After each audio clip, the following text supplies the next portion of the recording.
there's a way in which the poet characterizes him as playing off of a human weakness that the Green Knight knows is there. He knows what Gawain is going to do, and he's asking him to do it. He kneels down for Gawain. He tilts his head to the side, exposing his neck and saying, okay, go ahead.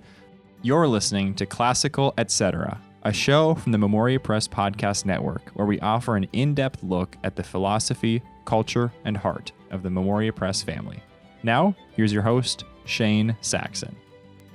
Hello, everyone. Thank you for joining us for today's episode of the podcast. I got a chance to sit down with Kyle Janke, a high school literature teacher at Highlands Latin School and an author of a few literature guides for Memoria Press. We got a chance to talk through one of his favorite poems, Sir Gawain and the Green Knight, a pretty awesome poem from the Middle Ages, and he explored some different elements of the themes and aspects of the poem that he loves and talked about how he teaches that poem to his students. I hope you enjoy my conversation with Kyle Janke. So, Kyle, around here, people love J.R.R. Tolkien. Yeah, really? Yeah. And a lot of people love him just for the trilogy, obviously. But things about Tolkien that have stuck out to me are two things. One, he was responsible for the Jonah translation in the Jerusalem Bible. Kind of interesting. But then also, one of his most famous edited texts you probably do know is Sir Gawain and the Green Knight, as well as Sir Orfeo and the Pearl. And that, to me, says that Tolkien saw something special about this book. I've heard you say that you also find it very special. In your classes, you teach it, right? Yeah. I have taught it, not this year, but I've taught it before. Okay. And what do you like about it? Yeah, I like everything about it. It's a perfect work of literature. I really think it is. It's an example of master writing, like a master writer giving his utmost to a text. A master writer who we know nothing about. Yes, yeah, except that he was a master writer. We know that from his text. It's clear. And I would compare it to something like Moby Dick, which is another novel or another work that I love. So I'm not saying anything bad about Moby Dick, but anyone who's read it, with that novel, there's a lot more there than I think people give it credit for. It's often criticized for digressing and this sort of thing. And there's a lot more order and structure to it if you look closely. But there are gaps and there are holes. And I think anyone who is a fan of Moby Dick has to acknowledge it is very long. And he does tend to give a lot of examples and to go off on a topic, and then you allow that topic to take him in another direction, which a lot of people like, and there's something to that. But the Gawain poet is, so when I say masterpiece, I mean the opposite of that. It is perfectly wrought, perfectly structured, not overly. It's still, there's a lot of good humor in it. There's a lot of jokes. There's a lot of excitement and adventure. But each moment, each little part leads into the next in this perfect stream. And you feel like that's accessible to students even in translation? Because you guys read an English text, right? Or a modern English text? Yeah. I think you can see it in translation because it has everything to do with the imagery, characterization, and the story structure, which all of those things that come through. So like going to the structure a little bit, what do you mean by that? Because the plot seems kind of simple, and there are parts of it that seem almost redundant just on the surface. The three hunts, for example, like what is actually going on there? Well, it is redundant, yeah. So it's well, I wouldn't say redundant, I'd say repetitive, okay. Right? Which is the positive version. It's a frame narrative. There's a story within a story, and I think this would be jumping ahead a little bit, but part 3. Is the story within the wider story that you get in parts 1 through 4.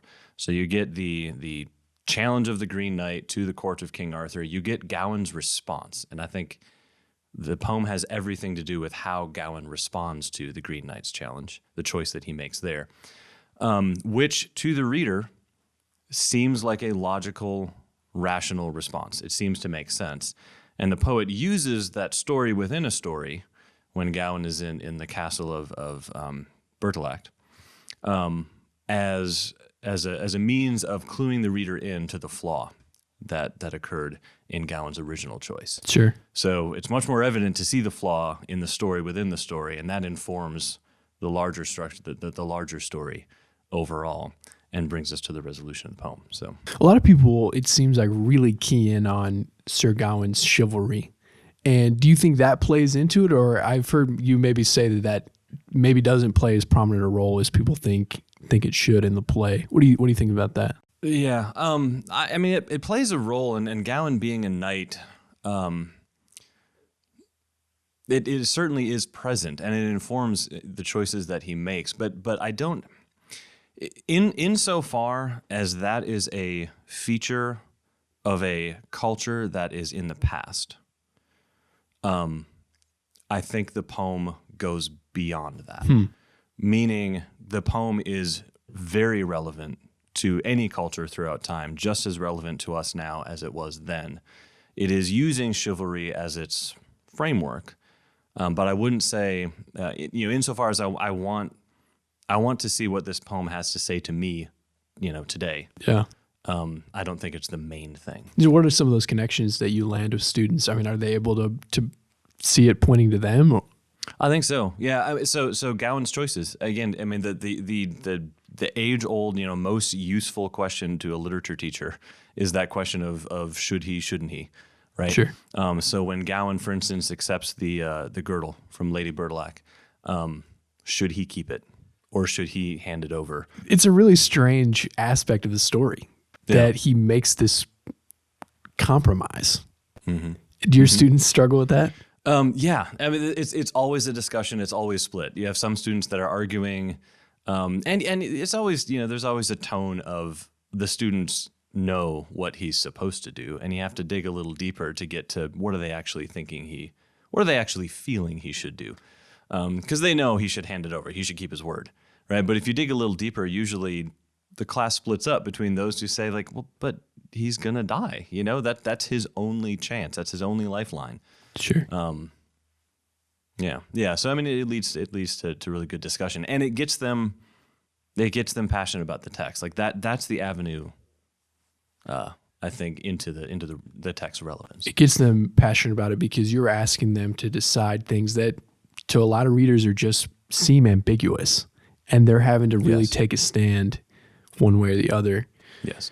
It seems like you've also talked a lot about it being a distinctly Christian poem, even though it seems like so other than the Christianity that we kind of know. Would you flesh that out a little bit? Yeah, well, okay. So this is where I think we go back to part one and the original choice that Gawain makes, which to any student, if you're teaching them and you look at the choice that he makes, it makes perfect sense. It's a perfectly logical choice. So set that up a little bit. Describe the scene, him coming in.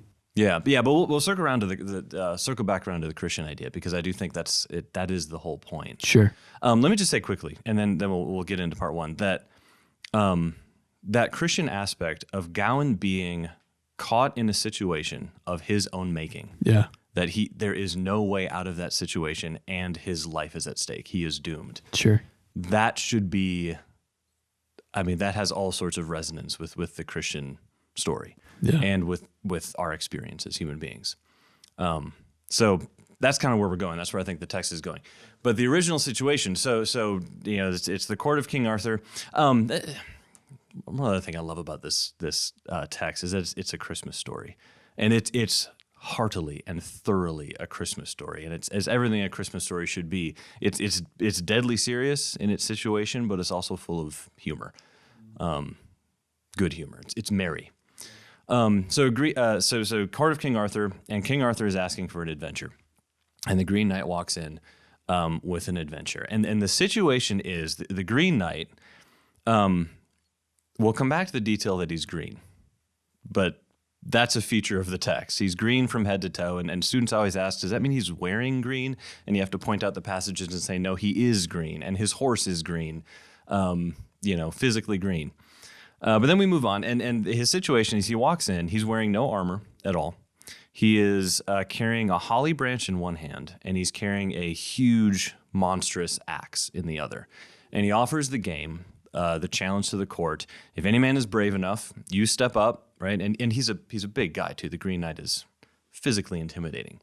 But if anyone is brave enough among the court of King Arthur, and he mocks him a little bit to get him a little irritated, right? And he says, anyone step up and I will stand still and take whatever blow you can, deliver to me. So long as you agree that in 1 year we'll meet up again, right? You'll come to my home turf, and I'll be able to deliver a blow to you. So it's a blow for a blow, right? Very simple. Yeah. And so this is Gawain volunteers instead of King Arthur accepting the challenge. Gawain volunteers, and this is part of his chivalry to do this for his lord and master. But they step aside for a second, and Arthur gives him advice. And Arthur tells Gawain, basically, cut his head off, and then you'll be able to stand his blow in a year. And this is the perfect rationality of Gawain's choice, and this is what Gawain does. The perfect rationality is it makes perfect sense. That is what anyone would do in that situation. Is all right. So we'll use that giant axe, which is not the only thing that the Green Knight is holding in his hand, but we'll use that giant axe that is offered, and we'll cut his head off. And then in a year, I'll be able to go find him and take the blow that he'll be delivered to me, but which will be nothing because he'll be dead. All right. Now, it's logical. The part that they're missing, or the consideration that they're not taking into account, is that he's green. That this is not a normal situation. This is not a situation that is governed by the rules of human logic. It's one of those things that is so out there that I think your average reader or student is like, yeah, he's green. And this is an ancient poem. Sure, he's green, but right. They have to register that. Yeah. And see this, so it's a teaching opportunity too, because it's one of those moments in a text where that's where it becomes universal. That's where it becomes no longer only specific to one culture in the past. Because we make this mistake all the time. Students make this mistake all the time, where they assume that whatever the text describes was a normal thing to the culture in the past, and that we're different now, which basically means that they don't really take it seriously, and it doesn't mean much to them. Right. And you have to remind them that, no, people being green in the past was just as unusual as it is now. So really, the situation that the text is getting into is a situation for all times, right? Yeah, and so I mean, it asks the students to consider Gawain's choice and to consider what he's doing, and just that part that he's missing, that this is not a normal situation. Yeah. So then you connect that back to your students' Christianity, your own Christianity, as you read it, your own faith. How do you make that leap? Because it's a universal story, but you think there's also some transcendent aspect to it? Yes, absolutely. But I think that's where, I mean, you have to jump ahead to the end to see the resolution of all this. But the situation plays out. So the Green Knight basically stands up from receiving his blow, picks up his head that the people have been, kicking around under the tables. And I didn't add that. It's in the text, and this is what I mean by humor, right? Deadly serious situation, but it's also kind of funny. He picks up his head, puts it under his arm, and says, "I'll see you in a year," and walks out. And you get this wonderful line at the beginning of part 2 that basically says, so King Arthur and Gawain, you have your adventure, your hands full of it. So this idea that you got more than you bargained for here. And you're in deep, right? And this is where, this is where Gawain's guilt, the guilt of his original choice comes into play. And we're jumping the gun a bit to call it guilt, but that's really what it is, that he's gotten himself into a situation that costs him his life. And he's gotten himself into that situation through violence, which is, I think, is the focus of the text. He chose the path of violence rather than the path of mercy. And he who lives by the sword dies by the sword. So, this is the morality that's worked into the structure of the poem. And there was a way out, but are you holding off on saying what that was, or does that come back up later in the book? You mean the way out in the original situation? Yes. Yeah. I mean, I think I remind the students it's just a blow for a blow. It doesn't specify you kill me and then I'll get a chance to kill you. It just says strike me. And he's holding an axe, right? And he also, in the Green Knight, he's begging for it too. There's a way in which the poet characterizes him as playing off of a human weakness that the Green Knight knows is there. He knows what Gawain is going to do, and he's asking him to do it. He kneels down for Gawain. He tilts his head to the side, exposing his neck and saying, okay, go ahead, right? But despite all that, it's perfectly logical. It's just as logical to say that Gawain could have taken the holly branch and just, I don't know, tapped him on the head and said, there you go, I'll see you in a year, which would be a risk for Gawain, because then he could receive a worse blow according to the game. But that would be, that would be the chivalrous thing to do. Sure. Right? Yeah. So then you think that gets tied back in with the sequence of the hunts as well as how it is resolved at the end? So in that situation, it's much easier to see Gawain's guilt because he makes a second game, a game within a game. And anytime you have a frame narrative, which, frame narrative, it can be used just decoratively. But when it's used well, it is one of the, it's a masterstroke. When it's used to its full potential, it's one of the most beautiful things an author can do. And anytime, when Gawain starts his second game, that's the author reminding us of the situation that he's in. Dear reader, do you remember what happened before? Yeah. Let's take another look at that. Here's another game. And this time the game is Bertilac is a hunter. He's going to go out into the fields and forests and hunt. And Gawain is going to stay in the castle. And Bertilac says, whatever I win will be yours in a day when I get back to the castle. And then whatever you win in a day, spending time in my castle, will be mine. Sure. So we'll trade whatever we win in that day. And then you get the whole scene. And this is where chivalry comes into play. A lot of people spend a whole lot of time talking about chivalry towards a woman, because Bertilac's wife then she shows up in the early morning in Gawain's bedchamber and is essentially seducing him, asking him or asking if she can join him in his bed. Right. And so you do get, and that is an aspect of I'm not underplaying that. That's definitely, the chivalry towards a woman is an aspect of the poem. But I think perhaps more importantly, the chivalry towards one's host, that relationship between guest and host is every bit as significant in that scene. And then also has the added feature of connecting to the previous game. Because when the Green Knight walks into King Arthur's court, he's a guest. And there is some sort of relationship between guest and host that chivalry also speaks to. Yeah, so tie that to the hunts specifically, because that's a little bit mystifying, I think, to see the different animals. What do you think that the poet is going for with the series of 3 hunts that happen kind of alternatively with the 3 scenes with the host's wife? Yeah, right. So you have this alternating effect, 3 days, and you have the deer is the first game that the host brings back, and then the boar, and then the fox. There's meaning in each one. I think you can comment overall in them as well. It's a wonderful moment of humor in the text, because as we're thinking about the game that Gawain is in, the original game, where he's basically going to face his end, as we're thinking about that, we're getting very detailed and visceral and violent descriptions of animals being killed and torn limb from limb and cut up. And the whole time we're thinking, it's like it's a foreshadowing. It's an anticipating of Gawain, you remember the situation you're in? This is what's coming, right? This is coming your way.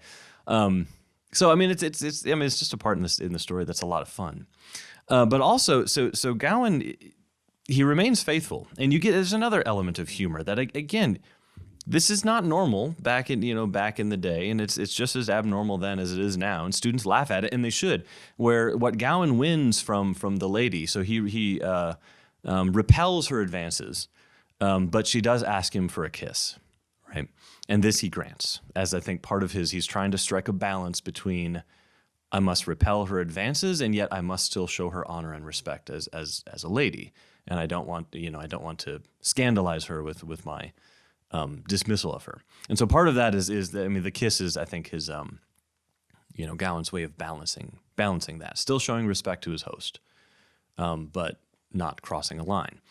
So when Bertilac returns, Gawain receives, the first time the deer, and then the second time the boar, and each time Bertilac receives from Gawain a kiss. And students giggle, and you tell them, yeah, you should. It's funny, right? That he walks up and he kisses his host, and his host reacts as though it's funny. He's surprised, shocked by it, and laughs at it. But yeah, and until you get to the third one, where the Lady Bertilac asks, this time it's one kiss and then two kisses and then three kisses, and she adds to that a green girdle that she says the wearer of this, whoever is wearing this green girdle, and it's green, which is important. We haven't talked about color in the poem yet, but color is very important. Whoever wears this green girdle can withstand any blow. And Gawain, and that's where it comes full circle. And we realize, okay, this is Gawain's ticket out. The situation that he's in, he can get out of it. All he has to do is break his oath to his host, is ruin the second game, right? So there's a little bit of, it is a way out, but it's not a way out because he's going to get right back into it, through lying. The first time it was violence, the second time it's lying. So yeah, that's sort of his ticket out, and that's where there's a little pause in the text where we consider what should Gawain do, and what he does is he keeps the girdle. Yeah. Nice. So then you mentioned that color comes up over and over again. Mm-hmm. Flesh that out a little bit, because obviously we talked about green as a significant color. Yeah. You also talked about this being a Christmas poem. Yeah. Flesh that out. So. And this it's so good, and this is what I mean. It's perfectly wrought. It's a perfectly told story because every single one of its elements just fits in with the rest. It all harmonizes and all just runs smoothly. The color is what connects us to thoughts and ideas that fleshed out fully. It's the means by which we arrive at the conclusion that Gawain's first choice was a mistake. Was a flaw in his reasoning, or flaw in his logic, because the color green comes to symbolize now with the green girdle and with the Green Knight, who apparently he can withstand any blow. It comes to symbolize life beyond what is natural. So life that is greater than what we experience in nature, right? Which means it's beyond our rationality. It's beyond what we can see in nature and therefore judge rationally or even scientifically. Whatever green symbolizes, it symbolizes whatever is beyond that. Sure. Something magical, something, deeper, more profound than nature. All right, so we see it with the Green Knight, and you kind of get this feeling of, maybe we should have asked ourselves why he's green, and that's not normal. That's not natural. It's not scientific. And then we see it with the girdle as well. And Gawain is sort of trying to take advantage of that by keeping it for himself.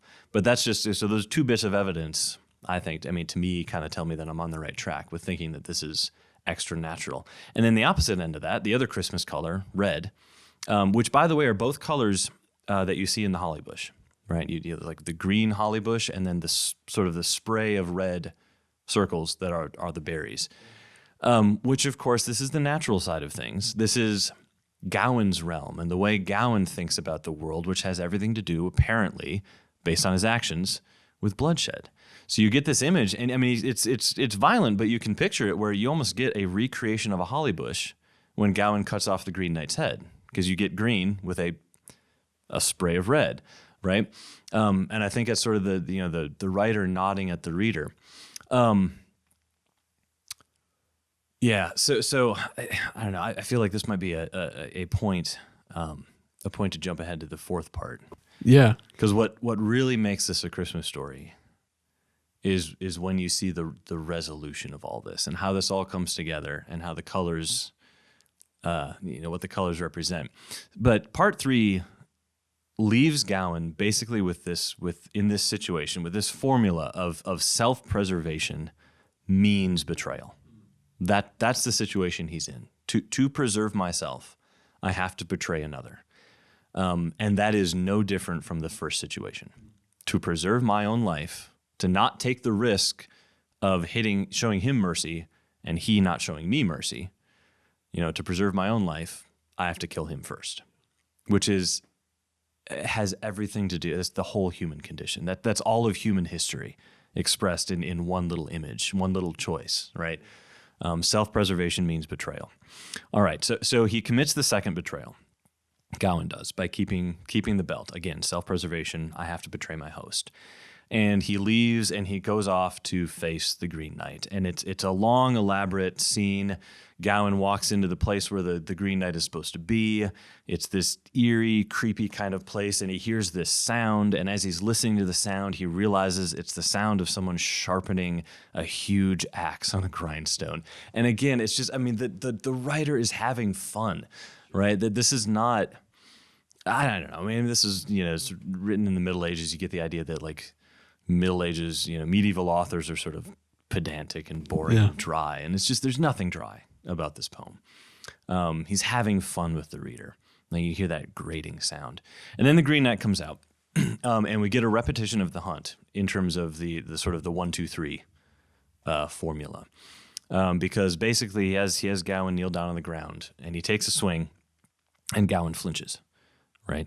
And the Green Knight stops before he hits Gawain's neck. He stops and says, whoa, no, hold on a second. You said that you'd accept a blow from me, right? And I didn't flinch. When you made your blow, when you cut off my head, I didn't flinch a bit. So we're going to try this again, and you're not going to flinch. And so it happens again, and Gawain doesn't flinch. But this time, the Green Knight stops again, and he, he's toying with Gawain, mocking him. And again, he's doing the same thing that he did in King Arthur's court, where he's sort of riling Gawain up and trying to, get his goat a little bit. And Gawain says, just do it, right? Get it done. I won't flinch. So Gawain holds still. And the Green Knight brings the axe down and just barely nicks his neck. There's a little mark on his neck, right? And Gawain leaps up, draws his sword. He's ready to go. Immediately he says, that's it. You hit me, the axe hit me, we're done, right? And if you want more, I'm going to fight you with my sword. So immediately, Gawain he's still in that mindset of bloodshed. I've got to fight. I've got to take out my opponent. That's the only way to stay safe. At which point it is revealed that the Green Knight all along was the host of the castle. He was Sir Bertilac. He is under an enchantment. And he tells Gawain that the first two feints, so the first two times that I went at your neck, that is for the first two times that you kept your promise, that you kept that compact, that between guest and host.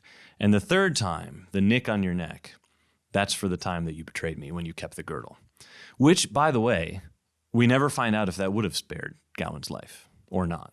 And it doesn't really matter. Right? It's a tale about Gawain's choice, not really about the magical situation that he's in. So basically, what happens, what the Green Knight does with Gawain, is what Gawain should have done in the first place. Right? Is showing mercy. Right? Mercy which lies outside of nature and outside of our reason and outside of our science, right? Gawain's logic tells him not to be merciful. And here's the punchline. So here's where this becomes just the ultimate Christmas story. Is you get that little bit of bloodshed, and it's a price to be paid. Gawain keeps the green girdle. The Green Knight lets him have it. He goes his own way, and he goes back to the court of King Arthur, and he's telling his tale. And when he comes to the part where he broke his oath, we're back to chivalry, right? When he broke his oath to his host, he blushes. And the text says that he blushes. And it's this beautiful artistic appearance of the color red in the text, associating shedding blood with guilt and shame, as it should be. So the ultimate expression of the color red in the text is shame. And the shame that is on mankind for following our own reason, for following our own science, thinking we know what the only option is, when in fact we don't know what the only option is, and we don't know what the outcome is going to be.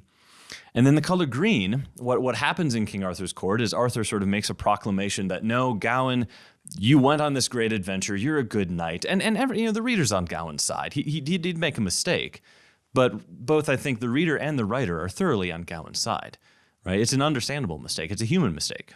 In fact, it's a mistake that we've all made as humans. And so Arthur proclaims that, no, that this green girdle, you will wear it on your arm, but you'll wear it as a badge of honor. And what's more, every knight in my court will also wear a green sash on their arm. And we'll turn this into a badge of honor. And you get an image there of mercy, turning shame into laughter, or turning shame into honor.